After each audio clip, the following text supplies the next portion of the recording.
fam, it's Leah here, and today I'm going to be telling you guys my favorite albums of 2017. Let's get excited! Alright, so let's talk about the elephant in the room. Yes, my makeup is really a hot mess. I wanted to go like all Christmassy because, it's the end of the year. And, it's the top albums of 2017, so I wanted to be all festive and stuff. So I experimented, and now I'm just a glitter mess. I thought it was going to look cuter in my head than what it does right now, but it's okay, guys, because I'm just going to embrace it. It's Christmas, and it's glittery, and you know what?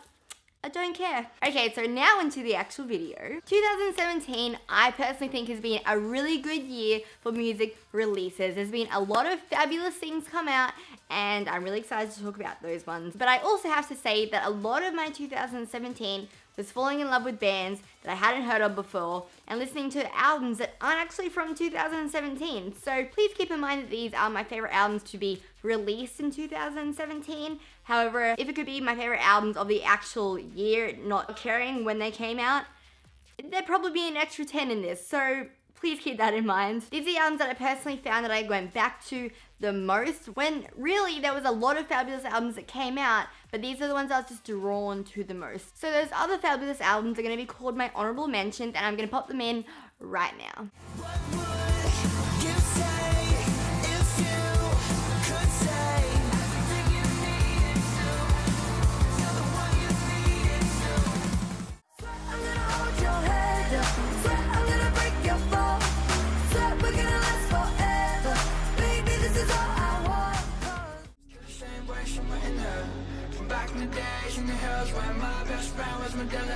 Now I'm back in black, yeah, always black. Like ACDC, pray for someone one day.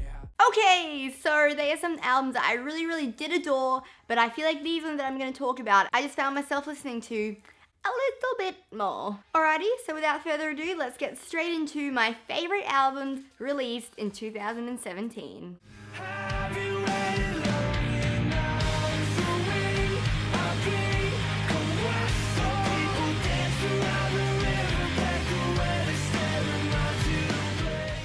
First album that I'm going to be talking about today is As You Please by Citizen. I don't think this will come to a big surprise if you are a subscriber to this channel. If you're not, make sure you do subscribe. But this was a fabulous alternative punk rock album. It had a really mature sound to it, and it just shows a different side of Citizen that we hadn't been seeing yet, and I really appreciated that. And I have to say, it wasn't an album that I was really looking forward to this year. I wasn't thinking about it coming out, but since it came out, well, it obviously made a big impact on me. What passed all the expectations for me was the diversity on this album. I've said it every single time that oh my god, the lines are gonna be changing a lot in this. I just realized, oh well. Oh yeah, see, I was yellow and now I'm just white again. Okay, alright. This album shows me so many different sides to Citizen that it is so easy to listen to because it just changes it up. Every single song sounds a little bit different to the last one, so it's got a really good flow to it. It keeps me entertained, it keeps me engaged,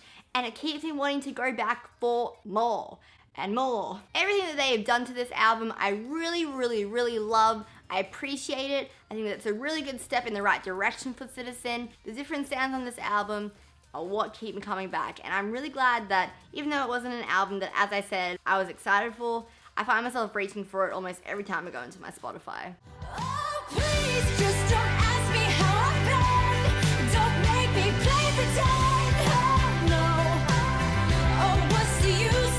Oh, please, I bet everybody here is fake happy too.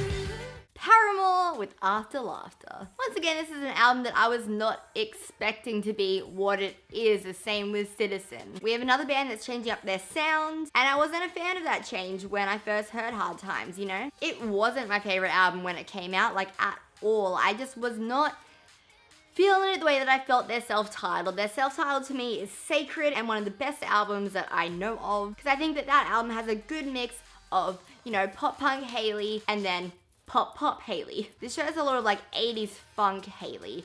And as I said, I just wasn't vibing it. I really tried to get into the album, and then literally almost like a few times into it, I started to really like it. And it grew on me and grew on me and grew on me. And now I can almost confidently say it's probably the most listened to album of my year, just because we play it at work like every day.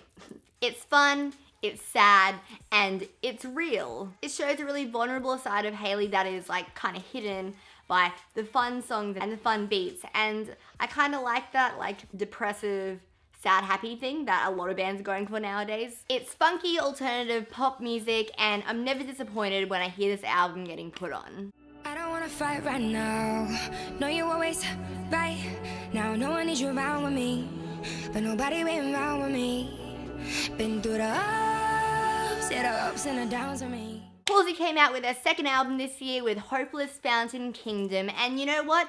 This album, I didn't think I was gonna care about at all. I wasn't a fan of Halsey, and I wasn't waiting for this album to come out either. I just thought I would listen to it when it got released because I like some of the songs off her EP, a few off her debut album, but I just really wasn't there for it, like, at all. So the album came out, and over time I found myself wanting to play it. Not because I was overly into it, but because I felt like I needed to give it more go than what I did. So then I found myself putting on it every time I wanted to put on makeup. Like, every time when I went to go and do my makeup, I would put it on. And then it just kind of became a makeup song. I don't know. And I can honestly say, guys, that I freaking love this album. It grew on me so hard, like so much. I love that there's a storyline. I like that you have to listen to it as a whole. And I love the various layers of talent that it shows from Halsey in this album. Instead of sounding like a big song that I felt like her first album sounded like, this album just showed us so much diversity, and it's a fabulous album. I love it, and it is an outstanding growth from her debut album for sure. And I will let you waste everything you are on me. I know that all you love about me is who I used to be. Here we have As It Is with their album OK. And this is an album that I always want to listen to. Once again, this is a pretty fun pop punk album that is actually really, really deep. That depressive happy sound that I was talking about with Paramore's album. It's such an easy album to listen to. It makes me appropriately sad and happy all at the same time. And it's an album that holds so many great memories for me. And I just love going back to this album and really, really appreciating the goodness that it is.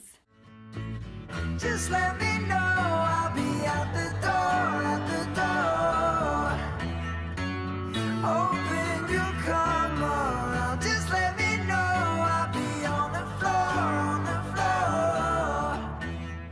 Harry Styles released his debut album called Harry Styles. And this was a really exciting release for me because, you know, you guys know that I liked One Direction. I really did, and I still do. And out of all the members to release single stuff, I was always going to be most excited for Harry because I think his voice is freaking stellar. You know, he really knows how to command a crowd, and his voice is just full. It's like really, really, like, let's just get that out of the road 1 second. And while this album was exciting for me, it was still a surprise for me as well when I first heard it. Older rock isn't my favorite thing to listen to, but it really did grow on me as well. He's a talent that you cannot deny, and I think that this album should be appreciated for the talent that it is. And I also think that it deserves the recognition of the influence of older rock music that it has had into mainstream music. I think that he is really beautifully doing that by having a younger fan base that is wanting to listen to his music, to put it on the radio, and now the radio stations are playing this older rock music, and that's sick. And I also love the fact that this album can be enjoyed for his younger fans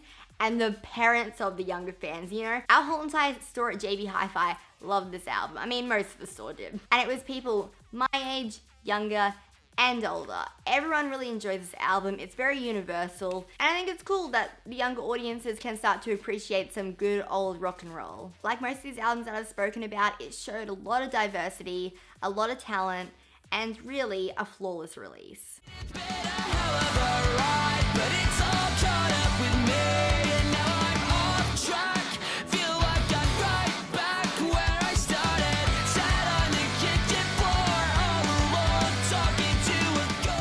My second last album that I'm going to speak about is The Peace and the Panic by Neck Deep. This to me was probably my most anticipated album of the year just because I freaking love Neck Deep and you guys know that I do. It's still not my favorite album from them, but it's definitely an album that I want to listen to quite frequently. It's a more serious release from them, but it still has, you know, the upbeat, fun pop punk that is what Neck Deep is kind of known for now. But it definitely faces a lot of more deeper lyrical content and just more sadder stuff, whereas Life's Not Out to Get You, their last release was like a happy, fun, inspirational type album. So Last Night Out to Get You is always gonna be my favorite Neck Deep album. I just don't think they can replace that for me. But I do love this album. But I'm also not sure if I love this album because I love the album or because I love Neck Deep. They experimented a lot on this album, tried a few different genres, I feel. There's some heavier stuff, there's some same old punk stuff, and there's some more pop stuff. And I think it was received really well for them. Still one of my most played albums of the year, and just a really easy listen. I don't know if I want to call this the album of my year because I don't know if I should make an actual official title for which one is my favorite album of the year, because that's a big call. But 110%, one of the best albums of the year is. But I slept in my clothes cause I'm too scared of us. And I know what I lost in those previous months. Perplexed on the porch cause you hate what I do. So why did you ask me to stay here with you? Is Lanie by Lanie. Now this was one of my most anticipated albums of the year, and it turned out being 10 out of 10 from the first listen. A lot of these albums that I've spoken about were growers on me, and growers that stuck for a reason. Lanie stuck the second that I put it in my CD drive. Like, it was stuck in my head, in my heart, in my soul. Can you tell I really love this album? I listened to it every single day. Twice a day when it came out. It was the only album that I left in my CD player for a month. A month. I drive to work and it takes me almost an hour to get there and back. Twice a day for a month. I freaking love this album. I had to take a step back from it after that month because I feel like I just did it too hard. But then I went back to it almost straight away because, you know, it is a flawless album to me. It is a beautiful band with beautiful music and beautiful lyric content. And I'm really proud that the world is starting to take on Lanie and appreciate them the way that they should be. I've spoken about them a lot on my channel, and there's a reason why. They really, to me, deserve everything that is coming for them right now. And if you don't believe me, please listen to the album and tell me that you don't agree with me, because that's fine if you don't agree with me. But that's what I think. There are great layers of genres shown in this album. You know, Paul and the boys really do bring something different to the table. You know, it's like funky, fun, sad, 80s but current pop, like alternative pop music. And there's just something so special about this band, and I can't even really describe it, but they make me feel a certain type of way. And this album really, really shaped me deeply this year. And like a lot of these albums, it makes me happy, it makes me in my feels. And it's just so easy for me to listen to it, which is the same for all these things. It really is. All these albums are exactly the same description, but they're my favorites for a reason. But this album literally is the definition of flawless to me. And I really encourage you guys to check out this album along with all the rest of them if you haven't listened to it, because I think it is my favorite album of the year. Alrighty guys, that is the end of my 2017 favorite albums. Can you believe it? We got through it. As I said, there's probably heaps more albums that I could be speaking about right now, but these are the ones that stuck in my head and made me really go, yep, 2017 was awesome. And I'd love for all of you, every single one of you, to leave a comment down below and tell me what your favorite albums were. Even if it's just one album, tell me, please. I think finding out people's favorite albums of the year is always so exciting. I love when people just put them on their Twitters and stuff like that. But I just get so curious about it because I just wonder if people are enjoying the same music that I am, or just on a completely different wavelength to me, because you're more than welcome to be. If you guys liked this video, please give it a big old thumbs up and subscribe if you're new here. We put up videos every Thursday here on the Short But Crazy one. If I don't see you before Christmas, have a very Merry Christmas. I got my tree here for you guys to be kind of, you know, vibey with it. And I've loved 2017. I've loved sharing it with you guys. I've loved the music that I've talked about and my life that I've shown you also. So I thank you all for being a part of it. You guys rock. I love you so much. And I'll see you next week for another video. Bye. Also, I never mentioned it, but you can hit my little bell to get my notifs. You know, I don't feel like everyone checks their sub box. So please click that little thing and be notified whenever I'm here to give you some more stupid advice about music and life.